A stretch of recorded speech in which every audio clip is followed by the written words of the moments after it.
Ya, shalom saudara. Kita ketemu lagi. Saya ingin teruskan perenungan kita ya dari kitab Kejadian. Jadi kita masih di seri karya penciptaan ya. Minggu lalu bukan minggu lalu ya, 2 minggu yang lalu kita bahas tentang bagaimana gambaran umumnya Tuhan waktu Tuhan itu menciptakan masyarakat ya. Masyarakat yang paling kecil apa? Keluarga. Bagaimana Tuhan waktu itu bilang sama Adam, waktu itu Tuhan bilang gini, tidak baik kalau manusia ini seorang diri saja, maka aku akan menjadikan penolong yang sepadan, penolong yang setara, secara martabat sama di hadapan Tuhan. Bahkan ada beberapa penafsir yang bilang gini, mereka punya suatu kuasa atau kekuatan yang sama dengan laki-laki. Bahkan mereka punya satu kekuatan, mereka punya satu kuasa yang bahkan sama dengan laki-laki. Tuhan gak menciptakan ini penolong cuma sebagai pelengkap aja. Tuhan menciptakan sama, bermartabat, setara. Itulah kenapa sebenarnya kekristenan itu nggak perlu diajari soal kesetaraan, karena kekristenan ngerti betul apa artinya kesetaraan, saudara. Orang-orang di dunia ribut kesetaraan gender lah, kesetaraan ini itu, tapi Alkitab mengajarkan kepada kita apa arti kesetaraan. Bahkan di awal di penciptaan Tuhan itu sudah menunjukkan prinsip itu, saudara ya. Kita 2 minggu yang lalu sudah belajar tentang bagaimana Tuhan itu juga nggak rasis gitu ya. Tuhan nggak rasis, Tuhan itu mengasihi semua bangsa, mengasihi apapun sukunya, mau kaya, mau miskin, mau dari bangsa apa, suku apa, Tuhan tetap mengasihi. Ya saudara ya, di hadapan Tuhan martabatnya sama gitu ya. Nah itu suatu gambaran umum Tuhan menciptakan masyarakat. Nah hari ini kita akan teruskan bagaimana detail Tuhan itu menciptakan satu keluarga, saudara. Di awal apa sih harapannya Tuhan tentang satu keluarga ini? Apa filosofinya Tuhan tentang satu keluarga ini? Ya, banyak orang cari kesana kemari. Oh, keluarga itu yang begini, keluarga itu yang begitu, yang harmonis ini, yang seperti ini, yang harmonis yang seperti itu. Tapi kita akan melihat bahwa sejak dari awal gambarannya Tuhan tentang satu keluarga itu harmoni, sesuai dengan kepribadiannya Tuhan. Karena Tuhan harmoni, Tuhan menciptakan keluarga itu juga harmoni harapannya. Ya, karena Tuhan itu penuh kasih, itulah kenapa di dalam satu keluarga itu juga harus ada kasih. Oke ya, saya ingin bacakan buat kita semua di Kejadian 2 ayat 21 sampai 25, saudara. Lalu Tuhan Allah membuat manusia itu tidur nyenyak. Ketika ia tidur, Tuhan Allah mengambil salah satu rusuk daripadanya, lalu menutup tempat itu dengan daging. Dan dari rusuk yang diambil Tuhan Allah dari manusia itu, dibangunnyalah seorang perempuan, lalu dibawanya kepada manusia itu. Lalu berkatalah manusia itu, inilah dia, tulang dari tulangku dan daging dari dagingku. Ia akan dinamai perempuan, sebab ia diambil dari laki-laki. Sebab itu seorang laki-laki akan meninggalkan ayahnya dan ibunya dan bersatu dengan istrinya, sehingga keduanya menjadi satu daging. Mereka keduanya telanjang, manusia dan istrinya itu, tetapi mereka tidak merasa malu. Saudara, dari sini kita bisa memahami bahwa inisiatif terbentuknya keluarga, inisiatornya itu Tuhan sendiri. Itulah kenapa kita harus memahami, kita harus menghargai kehidupan dalam sebuah keluarga. Kita sering ketemu orang bilang, kita ini kan memang sudah nggak cocok, ya kan? Dikit-dikit ngomong nggak cocok, ada masalah dikit, bertengkar dikit ngomongnya kita sudah tidak ada kecocokan lagi. Memangnya, saudara, jangankan menikah, saudara, kita teman satu kantor aja nggak cocok, bener nggak, saudara? Apalagi menikah, ya kan? Kita jangankan gitulah, saudara, kita di pelayanan aja kadang-kadang ada gak cocoknya loh, bener gak, saudara? Ya kan, terus akhirnya debat lah, akhirnya apa, ya kan? Tapi selalu ada cara untuk menyatukan kembali. Ya, nah, saudara, kita bisa melihat bahwa Allah berinisiatif membentuk keluarga. Ada sebuah fakta bahwa tidak ada yang sederajat dengan Adam. Jadi semua makhluk ini saudara ya dibawa untuk menemui Adam. Dikasih nama sama Adam, kamu gajah misalnya, kamu jerapah, kamu ini, kamu itu, katak dan sebagainya. Dikasih nama sama Adam, tapi tetap nggak ada yang cocok sama Adam. Di situ Adam menyadari bahwa tidak ada yang cocok. Tuhan sudah menunjukkan sama Adam, tidak ada yang cocok, tidak ada yang sederajat dengan kamu, tidak ada yang setara dengan kamu. Waktu Tuhan menciptakan, waktu Tuhan bilang ya saudara ya, di ayat ke-18 waktu dibilang penolong baginya yang sepadan. Sepadan itu kan berhadapan-hadapan gini, mata sama mata itu sama tingginya, saudara. Saudara, kalau mata saya, misalnya saya berhadapan dengan Pak Pil ya, mata saya dengan matanya Pak Pil kalau sejajar ketemu gini, berarti tinggi kita sama. Gitu loh. Jadi Alkitab menunjukkan tidak ada yang setara dengan kamu. Tidak ada yang sama dengan kamu. Itulah kamu butuh yang setara, yang sama dengan kamu, yang sepadan. Jadi Tuhan sudah menunjukkan kepada Adam satu fakta, bahwa kamu gak bisa hidup sendiri. Dalam bayangan saya gini, tiap hari Adam ini ketemunya sama binatang-binatang, sama buah-buahan kayak gitu ya. Dia kayaknya mungkin agak kesepian saudara ya. Sementara dia mau ngomong, ini ngomong sama siapa enaknya gitu ya. Selain sama Tuhan, ngomong sama siapa lagi yang sama kayak dia loh. Kalau Tuhan kan penciptanya gitu ya. Tapi yang sama-sama kayak Adam ini loh kan gak ada. Kalau ketemu sama gajah ditanya, gajah, gimana kabarmu? Gajah cuman dilihat gini aja, mungkin dilirik. Gajah, gajahnya gak ngerti apa-apa. Gajahnya cuma tola tole ya kan. Ketemu bebek juga kayak gitu. Bebek, kamu kemana aja hari ini? Bebeknya cuma tolak, gak bisa jawab apa-apa.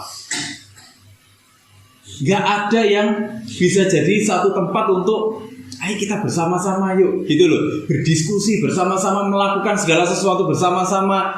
Gak ada. Ya, jadi Adam sendiri sepertinya mulai menyadari, iya, nggak ada yang cocok ini semua, nggak ada yang setara.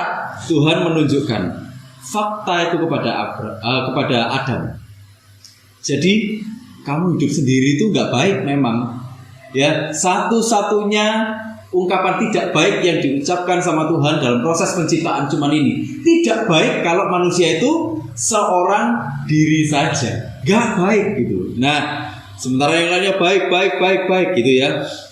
Nah, disinilah Adam mulai sama Tuhan dibawa bergerak dari dia yang seorang diri, akhirnya menjadi manusia yang bukan seorang diri, menjadi masyarakat. Masyarakatnya apa? Keluarga. Dan inilah basisnya masyarakat, dasarnya masyarakat apa? Keluarga. Gitu ya. Nah, saudara, saya akan mulai bahas di ayat ke-21. Dikatakan gini, lalu Tuhan Allah membuat manusia itu tidur nyenyak. Ini menunjukkan ya, Tuhan yang membuat manusia tidur nyenyak. Jadi ini tidurnya nggak seperti biasanya. Adam biasanya kalau malam tidur gitu ya. Jadi sejak dari awal sebenarnya konsep tidur ya saudara ya, itu sudah konsep yang cukup penting di Alkitab ya. Ada malam ya, ada siang gitu ya. Nah, ini konsep yang cukup penting. Allah membuat manusia tidur. Ini bukan tidur yang seperti biasanya, tapi Tuhan yang sengaja membuat manusia tidur. Kalau kita perhatikan di bahasa aslinya saudara, ini bukan cuma sekedar tidur, tapi deep sleep. Deep sleep itu tidur yang sangat nyenyak, sangat enak. Nanti bangun-bangun seger dia. Orang kalau bisa tidurnya itu sampai deep sleep ya saudara ya, bener-bener nyenyak, itu nanti dia waktu bangun seger dia, enak gitu. Bangunnya itu bisa enak. Ya, nah ini waktu Tuhan mau menciptakan Hawa, Adam ditidurkan dulu. Ketika ia tidur, Tuhan Allah mengambil salah satu rusuk daripadanya lalu menutup tempat itu dengan daging. Sebenarnya Ini menunjukkan Tuhan lagi punya gawe sekarang. Wah, ini eventnya Tuhan. Eventnya Tuhan. Dah ya, kamu udah ngerti ya. Kalau nggak ada yang cocok sama kamu, oke. Sekarang, dah kamu pasrah. Ini penyerahan total. Dibuat Adam itu menyerah total. Dalam penyerahan total itu ada kenikmatan, saudara. Dibuat sampai deep sleep. Itulah kenapa orang kalau menyerah total sama Tuhan itu sebenarnya menikmati kenikmatan di dalam hidupnya. Banyak orang kan berpikir gini, kalau kita berserah total sama Tuhan kan nggak enak, kita nggak bisa ngapa-ngapain. Salah. Justru waktu kita berserah total sama Tuhan, kita semakin bertumbuh di dalam Tuhan. Justru kita sebenarnya mengalami kenikmatan yang nggak bisa dibayar dengan apapun, nggak bisa dibeli dengan apapun, nggak bisa diganti dengan apapun. Saya menjalani panggilan saya seperti ini. Saya merasakan kenikmatan di dalam hidup saya, dalam hati saya. Apakah nggak ada tantangan? Ada. Apakah nggak ada pergumulan? Ada. Saya juga bergumul, saya juga manusia. Tapi Tuhan bawa saya menikmati kehidupan, menikmati bagaimana Tuhan memimpin langkah saya. Jadi, karena Tuhan yang punya gawe, Tuhan yang punya event, kalau kita sampai dibawa kepada situasi kita berserah total pada Tuhan, justru kita harus berbahagia. Ini Adam mengalami kebahagiaan, saudara. Kenapa? Dia sampai deep sleep tidurnya, sampai super nyenyak, ya. Nah, waktu dia super nyenyak, ada dalam keadaan penyerahan yang total. Ini dibedah sama Tuhan, seret dibedah. Nah, kalau di terjemahan aslinya itu bukan tulang rusuk, saudara. Tulang rusuk ini sudah kira-kira ini tafsiran sebenarnya. Jadi kira-kira yang diambil tulang rusuk, tapi kalau dalam bahasa aslinya dibilang tulang yang di samping. Kalau ditafsirkan mungkin itu tulang rusuk, diambil sedaging-dagingnya. Gak cuma tulangnya tok loh, saudara. Ini gak cuma tulangnya tok, ada daging-dagingnya diambil semua sama Tuhan. Diambil terus habis itu sama Tuhan. Ini operasi yang pertama di dunia ya, saudara ya. Ini operasi yang pertama kali. Dibedah, diambil, ditutup lagi, dijahit sama Tuhan, tapi jahitannya sempurna, gak ada bekasnya. Jadi Tuhan mengambil apa yang di samping, tulang yang di samping. Nah, rusuk ini makanya dibilang dalam bahasa Ibrani-nya itu selah. Selah itu sisi samping. Nah, rusuk dan daging itu dalam pandangan orang-orang Ibrani itu menunjukkan keintiman. Gitu loh, saudara. Jadi kalau Tuhan itu mengambil rusuknya atau mengambil tulangnya yang di samping sama daging-dagingnya, itu menunjukkan ini intim. Jadi yang diciptakan sama Tuhan itu intim sama Adam nanti. Gitu loh. Jadi ini konteksnya Tuhan, pikirannya Tuhan, saudara ya. Tuhan tuh pikirannya gini, tak ambil dari sini, aku ambil tulangnya yang di sampingnya ini, sedagingnya, karena aku ingin dia itu nanti intim dengan si laki-laki ini, si Adam ini, gitu loh, saudara ya. Itulah kenapa penting, saudara, untuk menjaga keintiman di dalam pernikahan. Pertama, memang pernikahan itu sudah inisiatifnya Tuhan sendiri, dan inisiatifnya Tuhan itu berisi apa? Keintiman. Makanya kadang-kadang kan kita heran, bagaimana orang begitu gampang bercerai dengan alasan tidak ada kecocokan lagi di antara kita. Seumur hidup, saudara ya. Seumur hidup. Saudara sudah gini aja. Ini saudara sudah menikah berapa tahun? Pasti sudah lebih dari 30 tahun ini. Iya kan? Saudara sampai hari ini kira-kira ada yang full cocok semua? Ayo. Enggak kan? Kadang-kadang naruh cebok salah aja masih jadi masalah.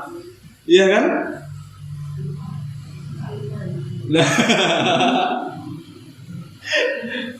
Nah, saudara, harus ada keintiman. Kenapa? Karena keintiman itu akan menjaga pernikahan itu bisa langgeng sampai seterusnya. Keintiman itu akan menjaga bagaimana pernikahan ini akan menjadi caranya Tuhan untuk menjadi berkat. Pernikahan kita akan menjadi berkat. Gak peduli kita nih mau mau hamba Tuhan, mau kita nih kerja di kantor, mau kita nih dimanapun, pernikahan kita bisa menjadi berkat, ya. Kalau ada keintiman. Nah, Gini saudara, Hawa yang diciptakan sama Tuhan ini dari tulang yang diambil di samping ini saudara ya, melengkapi, menolong, menyempurnakan kehidupannya Adam. Ya, melengkapi, menolong, menyempurnakan kehidupannya Adam. Jadi, saudara, banyak penafsir yang bilang kayak gini. Kenapa dia diambil dari tulang di sampingnya sini? Karena Hawa itu tidak diciptakan untuk jadi hamba. Hawa juga tidak diciptakan untuk jadi tuannya Adam. Mereka diciptakan setara. Adam dan Hawa ini saling melengkapi. Hawa itu melengkapi, menolong, menyempurnakan Adam. Adam ini sudah bagus, tapi Tuhan itu melihat Hawa itu akan membuat dia lebih bagus lagi. Hawa akan membuat Adam ini jauh lebih maksimal lagi. Hawa akan membuat Adam ini sempurna. Gitu ya saudara ya. Itu konteksnya Tuhan. Dalam keintiman mereka akan mengalami saling melengkapi. Dalam keintiman mereka akan saling menyempurnakan. Itulah kenapa istri gitu saudara ya, pasangan itu nggak boleh dianggap remeh. Dalam budaya kita sering melihat misalnya kayak gini. Oh kalau perempuan itu dianggap lebih rendah daripada laki-laki. Benar nggak saudara? Ya, dalam sistem budaya kita sering menemui yang seperti itu. Kadang perempuan dianggap sebelah mata. Alkitab nggak ngajari seperti itu, saudara. Sejak dari awal loh, saudara. Alkitab nggak ngajari seperti itu, Tuhan nggak ngajari seperti itu. Betapa berartinya Hawa, betapa berartinya seorang perempuan. Itu ya, sama seperti rumah kayak gini. Saudara, rumah ini sudah bagus, magrong-magrong misalnya. Kita bikin rumah bagus magrong-magrong. Terus habis itu gak ada kuncinya, saudara. Kira-kira sempurna gak rumahnya, saudara? Gak sempurna ya. Kenapa? Orang bisa keluar masuk kapan aja, bener gak saudara? Seperti itu. Jadi peran seorang perempuan, peran seorang wanita itu gak bisa dipandang sebelah mata. Alkitab Tuhan itu jelas-jelas memandang tinggi nilai seorang wanita. Tapi kenapa wanita harus tunduk pada laki-laki? Itu nanti kita akan bahas di pembahasan-pembahasan selanjutnya waktu manusia jatuh dalam dosa. Kenapa? Karena waktu manusia diciptakan kita nggak melihat ada tuntutan atau ada perintah dari Tuhan untuk saling menundukkan diri, ya, untuk wanita menundukkan diri. Jadi kalau saya melihat gini, perempuan dan laki-laki waktu itu, laki-laki, perempuan, Adam dan Hawa waktu itu memimpin bersama-sama. Gitu saudara ya, memimpin bersama-sama. Nanti waktu manusia jatuh di dalam dosa, baru di Kejadian 3 ayat 16 dikatakan, ya, dikatakan gini, firman-Nya kepada perempuan itu, susah payahmu waktu mengandung akan kubuat sangat banyak, dengan kesakitan kau akan melahirkan anakmu, namun engkau akan berahi kepada suamimu dan ia akan berkuasa atasmu. Nah nanti kita lihat, nanti kita akan sama-sama belajar juga yang dimaksud dengan penundukan diri itu apa, tunduk itu apa. Nanti kita akan sama-sama belajar di situ saudara ya. Saudara, kemudian saya akan masuk di ayat ke-22. Jadi tadi ya saudara ya, konteksnya apa? Keintiman. Jadi waktu keluarga diciptakan, konteksnya keintiman untuk apa? Untuk saling melengkapi bersama-sama. Ya, di ayat ke-22 saudara, saya akan teruskan. Dan dari rusuk yang diambil Tuhan Allah dan dari tulang yang di samping itu, yang diambil Tuhan Allah dari manusia itu, dibangunnyalah seorang perempuan, lalu dibawa kepada manusia itu. Allah membangun. Dari bahasa Ibrani itu bana. Bana itu gini. Jadi memang membangun, konteksnya Tuhan itu membangun, tapi membangunnya itu untuk mendirikan sebuah keluarga. Jadi perempuan itu diciptakan sama Tuhan itu untuk apa? Untuk membangun sebuah keluarga. Untuk membangun sebuah keluarga. Jadi ini basisnya masyarakat. Dasarnya masyarakat sudah selesai dibentuk sama Tuhan. Tuhan yang membangun keluarga untuk membangun masyarakat. Masyarakat yang bagaimana? Nah itu nanti kita akan belajar sama-sama. Jadi ceritanya, saudara, ini Tuhan itu membangun manusia. Ini sudah diambil tulangnya, diambil. Nah, ini aku bentuk ini jadi manusia, jadi perempuan. Supaya apa? Supaya dia laki-laki dan perempuan ini memenuhi harapanku. Harapanku apa? Supaya mereka beranak cucu, berkembang biak, ya, memenuhi bumi, supaya yang seperti mereka yang serupa segambar dengan aku ini semakin banyak lewat hidupnya mereka.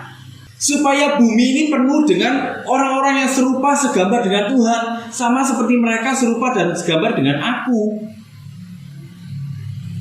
Mulai dibangun supaya mereka melahirkan yang seperti itu. Mulailah begitu selesai dibangun, saudara, Adam dibangunkan sama Tuhan. Wah, Adam dibangunkan. Dah, hidupnya udah selesai.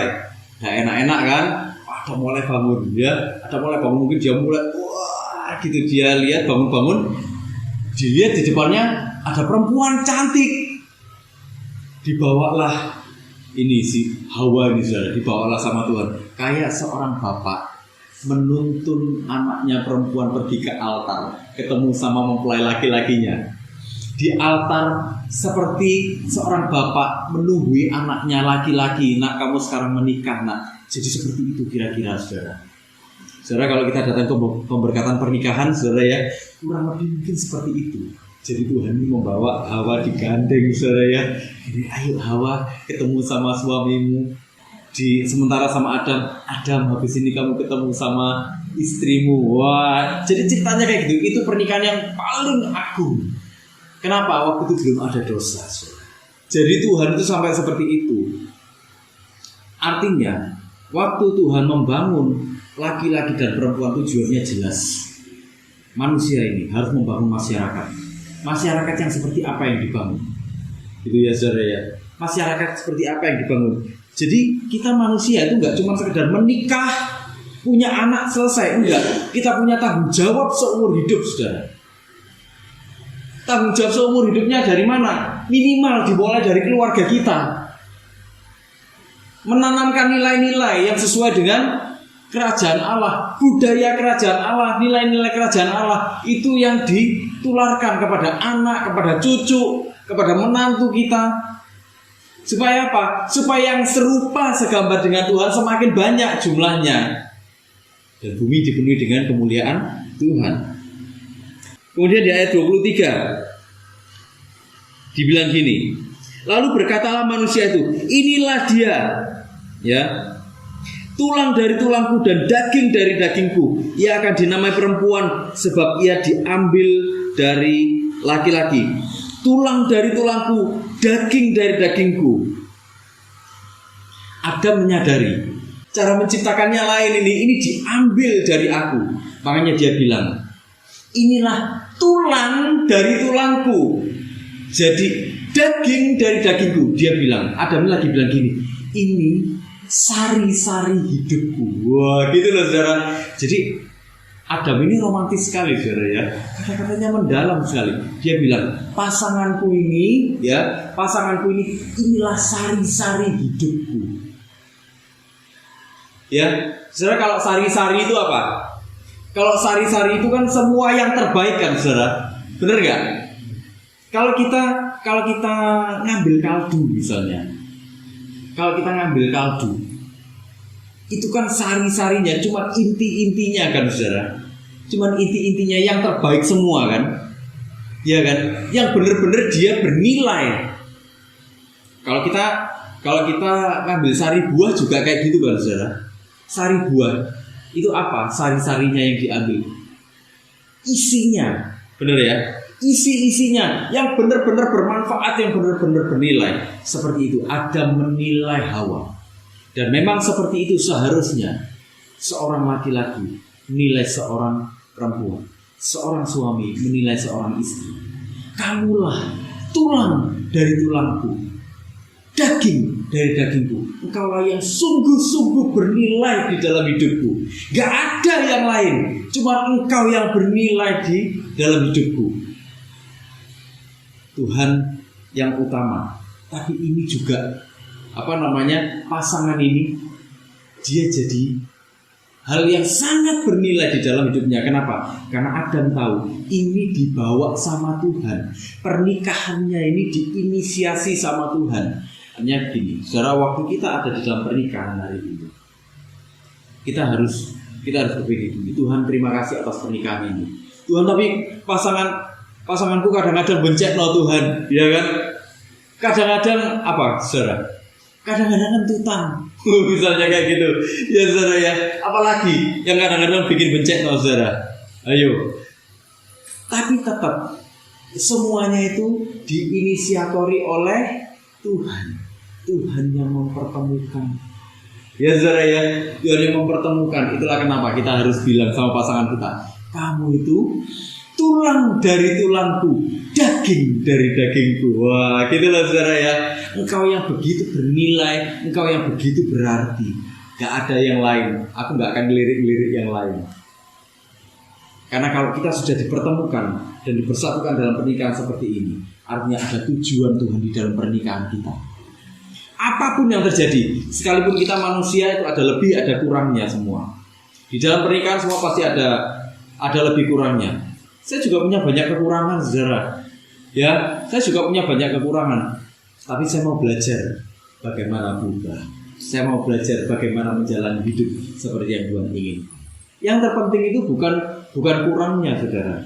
Yang terpenting adalah sebenarnya mau bertobat enggak, mau bertobat atau enggak, itu yang terpenting. Jadi Adam menyadari betapa pernikahan dan hubungan yang dirancang Allah itu bukan hanya setara, tapi penuh dengan keintiman, penuh dengan saling kebergantungan, juga penuh dengan kasih sayang. Itulah pernikahan. Jadi Tuhan tuh menghargai pernikahan itu begitu luar biasa. Jadi kalau kita sampai hari ini ada di dalam pernikahan, bersyukurlah.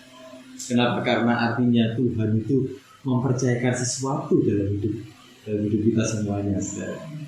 Sampai kita bisa bilang, engkaulah tulang dari tulangku, daging dari dagingku, engkau yang begitu bernilai. Gak ada yang lain. Gak akan aku lirik-lirik yang lain. Rumput tetangga memang lebih hijau, ya. Tapi begitu didatangi, ada coklatnya juga ternyata. Ya kan, saudara? Semua dirancang Allah agar keluarga menjadi dasar untuk membangun masyarakat yang intim dengan Tuhan. Dimulai dari mana? Kita ngajari anak-anak kita misalnya, ngajari cucu, memberi teladan buat menantu. Ini loh, nak, papa mamamu takut akan Tuhan. Ini loh, nak, engkongmu takut akan Tuhan. Ini loh, nak, mertuamu takut akan Tuhan. Hiduplah takut akan Tuhan. Lihat, papa mamamu sampai seumuran ini hidup takut akan Tuhan. Dan lihat bagaimana Tuhan memimpin hidupnya papa mamamu. Supaya apa? Ya, supaya lahir masyarakat yang intim dengan Tuhan, yang menghasilkan kebaikan bagi bumi, bukan hanya bagi dirinya sendiri, bukan hanya bagi manusia. Kita menjadi keluarga yang kuat, kita menjadi keluarga yang mengelola. Itu tujuannya Tuhan. Jadi mungkin kita berpikir gini, Tuhan, aku loh nggak pelayanan yang kayak apa Tuhan. Enggak. Di dalam keluargamu, Tuhan bilang gitu. Di dalam keluargamu loh, itu pelayananmu. Engkau membangun masyarakat dari mana? Dari keluargamu itu. Besar ya tanggung jawabnya kita ternyata ya. Ternyata kita nggak cuma sekedar menikah, punya anak, dikasih makan, selesai. Enggak. Bagaimana kita sering menjumpai ada orang yang dengan kelimpahan luar biasa. Mereka berpikir kerja. Yang penting anak dikasih uang. Apa yang terjadi? Anaknya jadi celaka. Anaknya nggak dapat kasih sayang. Anaknya nggak dapat teladan yang baik. Mereka jadi apa?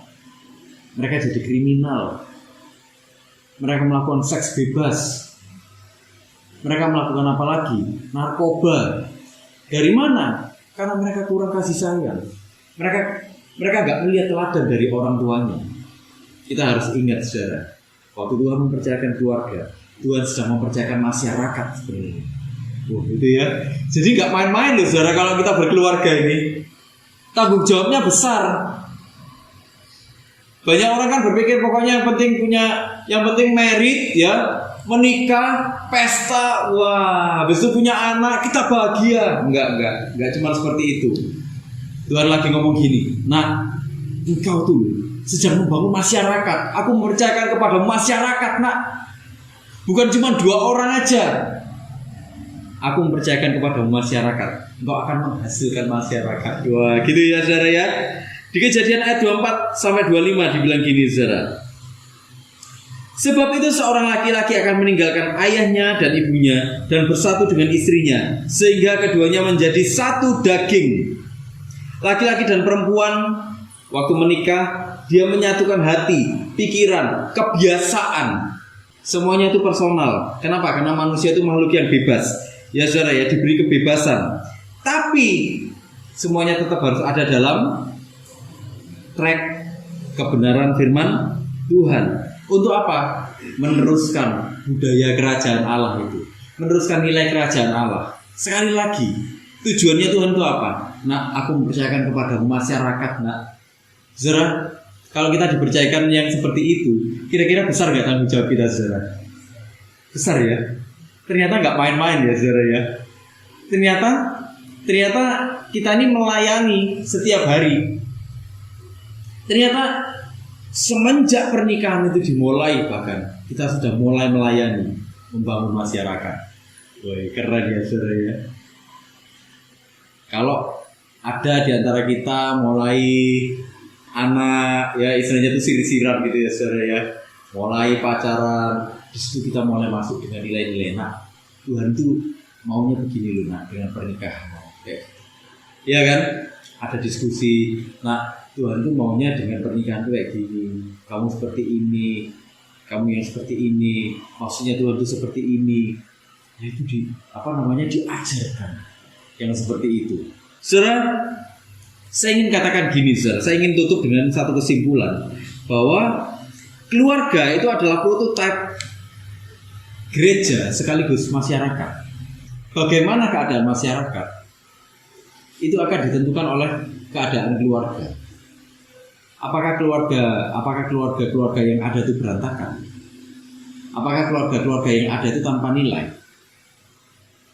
Gereja pun bentuknya itu akan ditentukan oleh bagaimana keluarga terbentuk. Apakah ini jadi gereja yang gak karu-karuan, yang isinya cuma penggerengan, yang isinya cuma rebutan jabatan dan pelayanan, rebutan persembahan, gitu ya saudara ya. Kita kan banyak dengar yang seperti itu kan saudara. Keluarga itu akan mewarnai gereja. Keluarga itu akan mewarnai masyarakat. Keluarga ini sebenarnya prototipenya. Keluarga ini dasarnya, gitu. Apakah kita ingin melihat masyarakat yang harmoni? Apakah kita ini ingin melihat masyarakat yang baik? Mulailah semuanya dari keluarga. Berdoa supaya ada keluarga-keluarga yang dipulihkan. Berdoa supaya ada keluarga-keluarga yang hatinya kembali kepada hatinya Tuhan. Di situ akan terjadi transformasi dalam masyarakat. Di situ akan terjadi perubahan di dalam masyarakat. Kenapa? Kalau kita menghasilkan anak-anak yang takut akan Tuhan, anak-anak ini akan menghasilkan cucu-cucu yang takut akan Tuhan. Kalau cucu-cucu kita menghasilkan orang-orang yang takut akan Tuhan, mereka akan menghasilkan lagi sampai seluruh bumi penuh dengan kemuliaan Tuhan. Amin, saudara. Mereka akan jadi agen-agen. Mereka akan jadi orang-orang yang meneruskan nilai, meneruskan kebudayaan kerajaan Allah kepada dunia. Amin, saudara. Jadi itulah tanggung jawab kita, itulah harapan Tuhan terhadap satu keluarga.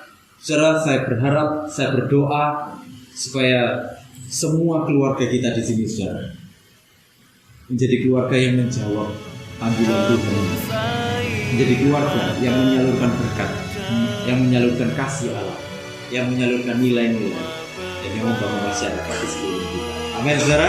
Mari kita sama-sama berdoa, saudara. Jangan kasih sayangmu memberi